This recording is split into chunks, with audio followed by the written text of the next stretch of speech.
Bem-vindos ao Relator Sombrio. Esta é uma operação policial realizada nos complexos do Alemão e da Penha, na zona norte do Rio de Janeiro. A ação envolveu aproximadamente 2.500 agentes de forças combinadas, incluindo Polícia Civil, Polícia Militar, unidades de operações especiais e apoio aéreo. O objetivo declarado era atingir estruturas de comando, apreender armamento e interromper rotas de circulação interna entre comunidades controladas pelo tráfico. A operação iniciou na madrugada e seguiu por mais de 24 horas.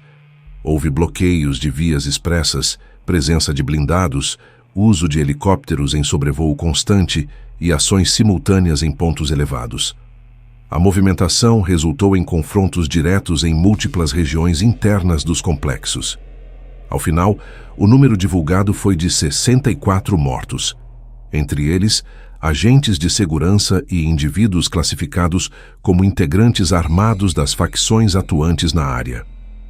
Não se trata aqui de interpretar, defender ou condenar. A seguir, será relatado o que ocorreu na ordem em que ocorreu, conforme testemunhos de moradores, registros de áudio, vídeos e descrições operacionais disponíveis.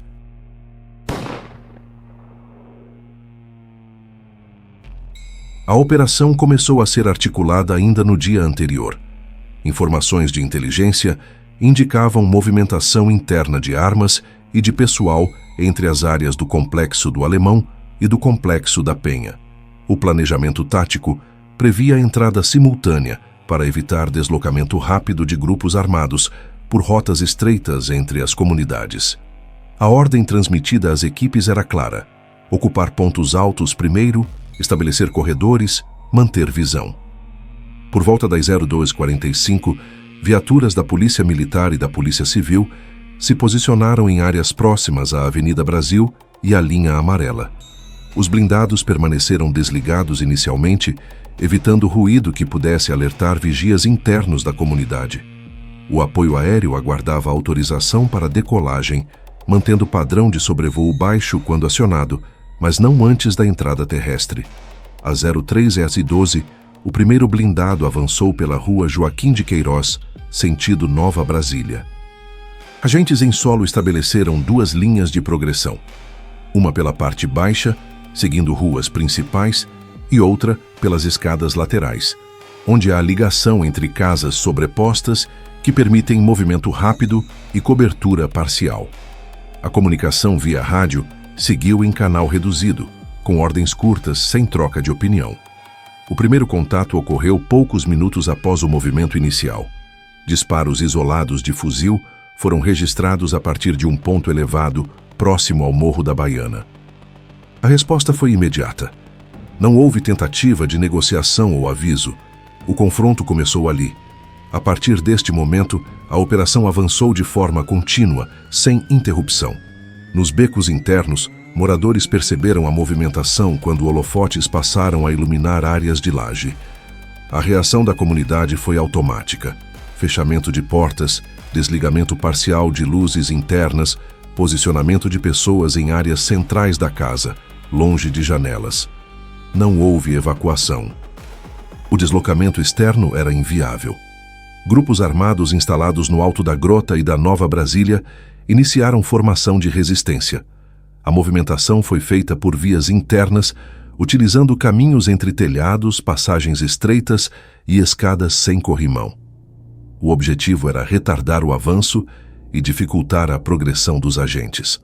Os primeiros bloqueios com contêineres e caminhões foram colocados na estrada do Itararé e em acessos que conectam a Penha ao Alemão. Pneus foram incendiados para criar barreira visual e dificultar observação aérea. Às 04h05, drones passaram a sobrevoar áreas internas.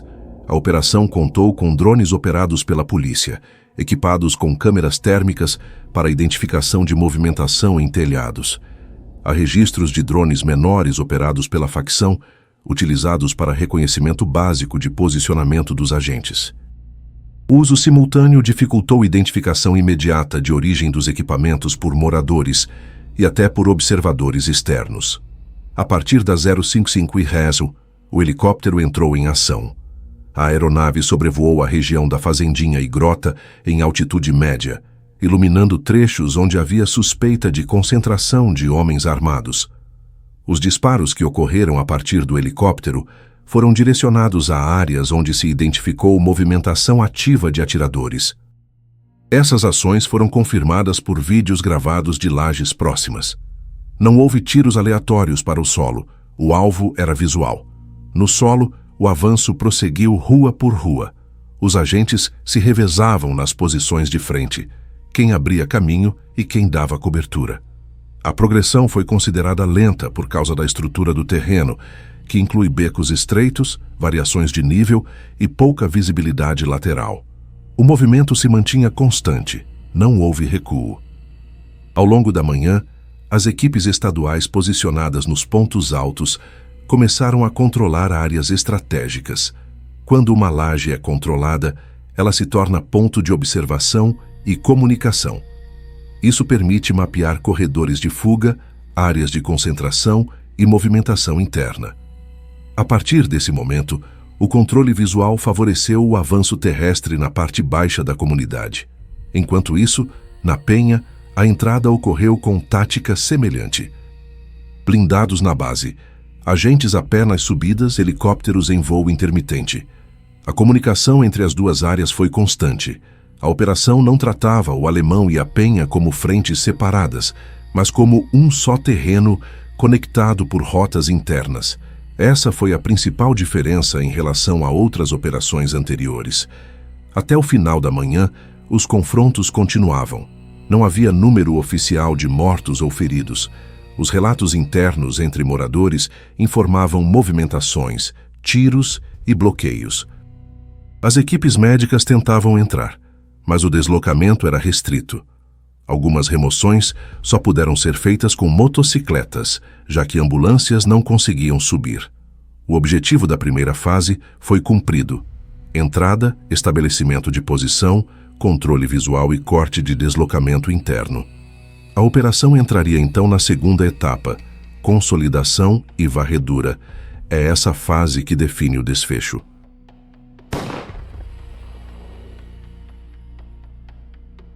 Com as posições altas já ocupadas, a operação entrou em fase de conflito contínuo. Esse estágio não envolve deslocamentos longos, envolve manter e responder. As equipes, agora distribuídas em pontos estratégicos no Alemão e na Penha, passaram a atuar em ciclos de avanço curto. Ocupar um corredor, estabilizar, trocar tiro, aguardar. Esse padrão se repetiu durante horas. A resistência interna não se dispersou imediatamente.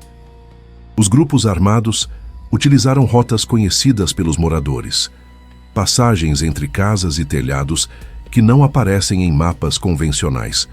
O objetivo era dificultar a leitura da movimentação. As ordens internas da facção, de acordo com registros de rádio captados por moradores e compartilhados em grupos de mensagem, era: não romper linha, atrasar. Não havia intenção de confronto aberto prolongado, mas de desgaste. Os pontos onde o enfrentamento se intensificou foram consistentemente os mesmos: Grota, Nova Brasília, Alvorada e Fazendinha. Esses locais possuem topografia que favorece quem está em posição superior. No entanto, com a ocupação das lajes-chave pela polícia, essa vantagem se inverteu. Entre 10h e 14h, houve relatos contínuos de disparos com intervalos curtos.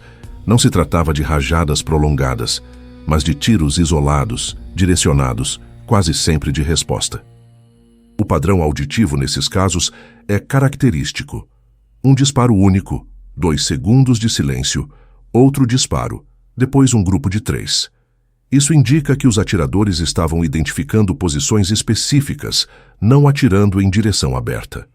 As equipes em solo utilizavam blindados leves para deslocamento em áreas mais amplas das comunidades, enquanto o patrulhamento fino, becos, escadarias, corredores estreitos, era feito apenas a pé.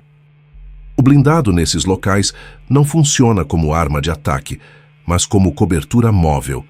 Ele permite que a equipe avance sem exposição frontal direta. Cada parada do blindado estabelecia um novo ponto de controle. A comunicação entre policiais era direta, com linguagem curta, passagem segura, retém, desce 1, marca laje. Sem diálogos longos, quem está na frente não narra, apenas informa. Enquanto isso, na parte baixa da comunidade, moradores seguiam dentro de casas aguardando estabilização do tiroteio. Não houve evacuação organizada. O terreno e o ritmo do confronto não permitiam deslocamento massivo de civis. A dinâmica interna da favela, construída ao longo de décadas de convivência com operações, ditou o comportamento: ficar onde está. Às 15 horas, a resistência começou a se fragmentar. Esse momento é reconhecido não por anúncio, mas por alteração do padrão de tiro. Antes, disparos vinham de múltiplos pontos. Depois, passaram a vir de áreas isoladas, geralmente setores mais altos, próximos à mata ou a rotas de fuga. Isso indica perda de mobilidade interna do grupo armado. Com o recuo parcial da resistência para áreas densas de moradia, a operação assumiu novo ritmo: varredura por quadrantes. O território foi dividido em setores numerados. Cada setor deveria ser inspecionado. A varredura envolve entrada em becos, checagem visual de vielas laterais, verificação de portões e estruturas improvisadas. Não se trata de revista em casas, ainda não, mas de controle de trajeto. A partir desse momento, surgiram os primeiros registros consistentes de mortes. Relatórios informais entre agentes indicavam ao menos 20 mortos até às 17 horas. O número ainda não era fechado. A contagem só é consolidada quando o terreno estabiliza. Enquanto isso, helicópteros continuaram sobrevoando em intervalos regulares. Não houve disparos contínuos do ar nesse período. O helicóptero servia principalmente como observação e resposta rápida a movimentações identificadas no alto das comunidades. Os bloqueios nas vias expressas continuaram. Caminhões queimados foram deixados atravessados na linha amarela e na Avenida Pastor Martin Luther King. A movimentação de carros particulares na região foi praticamente inexistente. O trânsito da cidade foi afetado por mais de 20 quilômetros. Em vários pontos, motoristas precisaram retornar de ré porque não havia conversão. No início da noite, a operação ainda estava em plena atividade. Não houve pausa, não houve desmobilização, não houve recuo. A estratégia se manteve: avançar, fixar, varrer. A resistência enfraquecida passou a operar em células menores. A comunicação entre essas células se tornou irregular. Moradores relatam que, nesse momento, o tiroteio mudou de orientação. Não era mais entre posições definidas. Era movimentação curta, tentativa de escape e resposta imediata. Ao final dessa fase, o cenário estava definido. Posições altas sob controle policial. Resistência fragmentada. Terreno pronto para a fase de contagem e remoção. Essa seria a fase que viria a revelar o número final.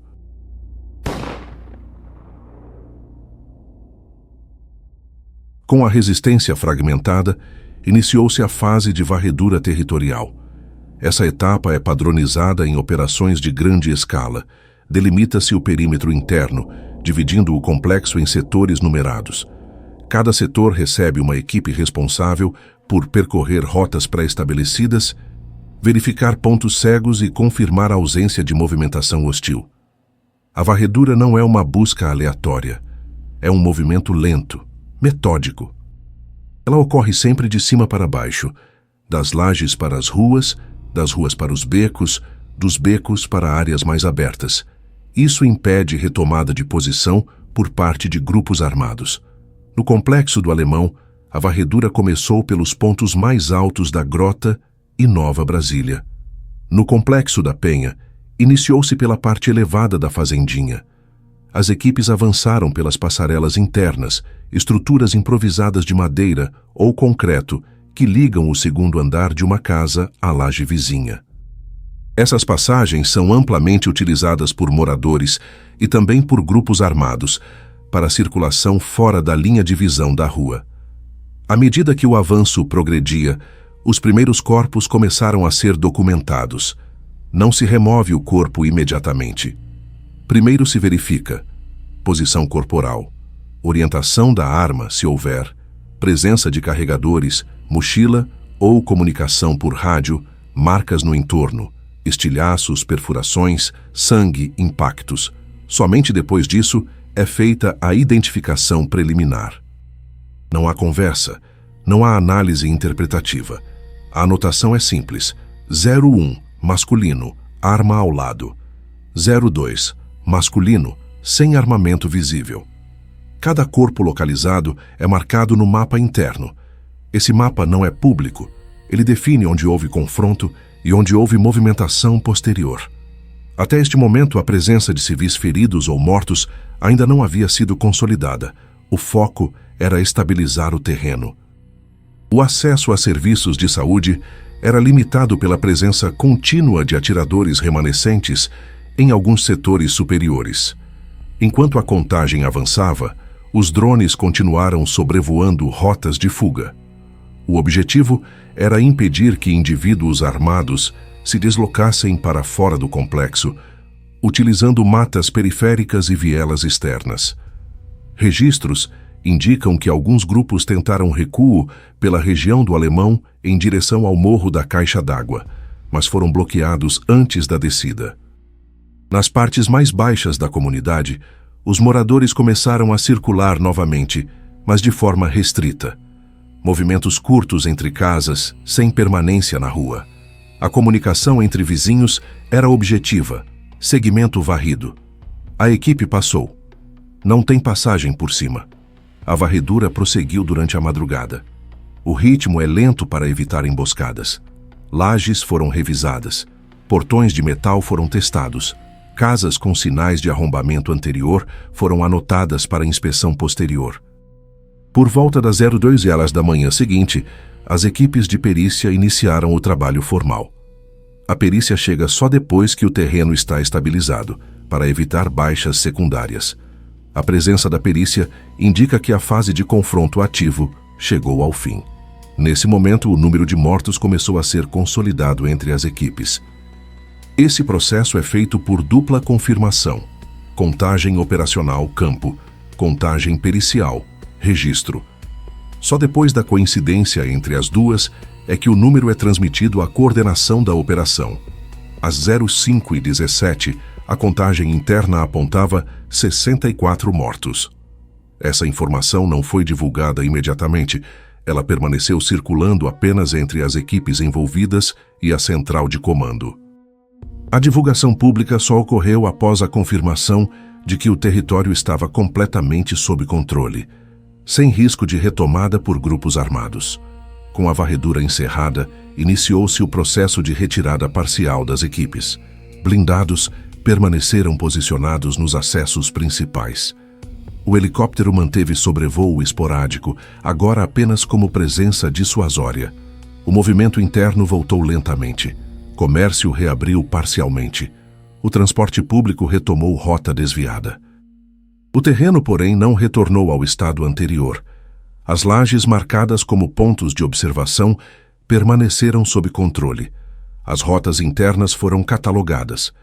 As estruturas de circulação entre morros foram registradas para operações futuras. Não houve anúncio de vitória. Não houve discurso. A operação concluiu sua fase de presença. O complexo retornou à sua rotina em ritmo lento, mas sem confrontos ativos. O número 64 permaneceu como registro, sem identificação pública completa naquele momento. Sem detalhamento, apenas número.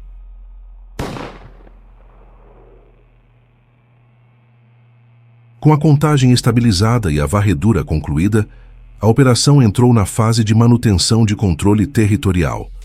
Essa etapa não envolve confronto ativo, mas a permanência das equipes nos pontos estratégicos para impedir reorganização interna ou retorno imediato de movimentação armada. As posições mantidas foram principalmente lajes altas, cruzamentos com visibilidade ampla, entradas principais e passagens laterais conhecidas como escadinhas. Esses pontos permitem controle de fluxo, tanto de moradores quanto de possíveis remanescentes. O objetivo é simples: garantir que o terreno não seja retomado. A saída das equipes não ocorre de forma completa e simultânea. Ela é feita em camadas, retirada da linha de frente. Agentes que atuaram no confronto direto. Retirada dos blindados móveis, deixando apenas os fixos em vigilância. Retirada de equipes aéreas. Helicóptero deixa de sobrevoar continuamente. Permanência das forças locais. Batalhões da área retomam o patrulhamento. Esse processo começou a ocorrer entre o final da manhã e o início da tarde do segundo dia. O transporte público voltou gradualmente, com rotas alternativas. Linhas de ônibus que costumavam atravessar pontos internos do complexo passaram a desviar por vias principais. Isso é padrão após operações extensas. Evita exposição a eventuais disparos isolados, que ainda podem ocorrer em reações individuais. O comércio reabriu parcialmente. Muitas lojas funcionaram com meia porta, iluminação interna desligada e atendimento rápido. Não havia conversa. Não havia permanência na rua. Apenas troca direta de produto e retorno imediato às casas. A circulação de moradores seguiu com trajetos curtos. Deslocamentos longos foram evitados, não por proibição, mas por avaliação de risco. Em áreas onde houve confrontos mais intensos, havia sinais claros: cápsulas de munição no chão, paredes com marcas de impacto, portas arrombadas, telhados com perfuração causada por tiro de cima para baixo. Esses elementos permanecem visíveis até recolhimento ou reforma, que não é imediata. A movimentação policial ainda incluía checagem de becos secundários e verificação de estruturas internas de casas abandonadas. Bares, depósitos e construções sem ocupação definida passaram por conferência interna. Isso é procedimento comum para evitar que remanescentes se escondam para retomar posição após a saída das equipes principais. O clima da comunidade, nesse período, é de observação. Não há manifestação pública, protesto, comemoração ou circulação alta. Há espera. Ao final do segundo dia, a maior parte das tropas especializadas já havia deixado o terreno. Permaneceram equipes de patrulhamento comum. A presença do Estado não saiu completamente, apenas reduziu intensidade. O número final divulgado à imprensa foi 64 mortos, sem detalhamento nominal imediato. Informações oficiais classificaram a maioria como integrantes armados do tráfico. Relatórios internos ainda seguem em apuração para a identificação individual. A cidade retornou ao fluxo normal. O trânsito voltou a correr nas vias expressas. O noticiário mudou para novas pautas. No complexo, porém, a dinâmica seguiu ajustada. Rotas internas onde houve confronto ficaram evitadas por moradores. Pontos altos controlados pela polícia permaneceram sob observação. As estruturas de circulação interna do tráfico foram interrompidas temporariamente. Esse é o estado após uma operação dessa escala. Não há anúncio formal de encerramento. Não há evento simbólico. Não há conclusão. O terreno simplesmente estabiliza. A rotina se reorganiza ao redor disso. A operação nos complexos do Alemão e da Penha resultou em 64 mortos. Após mais de 24 horas de confronto, avanço tático, varredura e estabilização territorial. A entrada foi feita por múltiplos acessos, com uso de blindados, helicóptero e ocupação de lajes estratégicas. A resistência se manteve por várias horas, fragmentou-se e recuou. A contagem final foi confirmada após a atuação da perícia. Após a retirada parcial das equipes, o patrulhamento local continuou. O transporte voltou com rotas desviadas. O comércio reabriu de forma limitada. A circulação interna se reorganizou. O território permanece monitorado. Não há conclusão além dessa. Não há síntese ou interpretação. A informação é objetiva. Uma operação de grande escala foi executada. O controle territorial foi estabelecido e a rotina voltou sob novo ajuste. Este foi o relato, direto, na ordem em que aconteceu, sem adicionar o que não foi visto.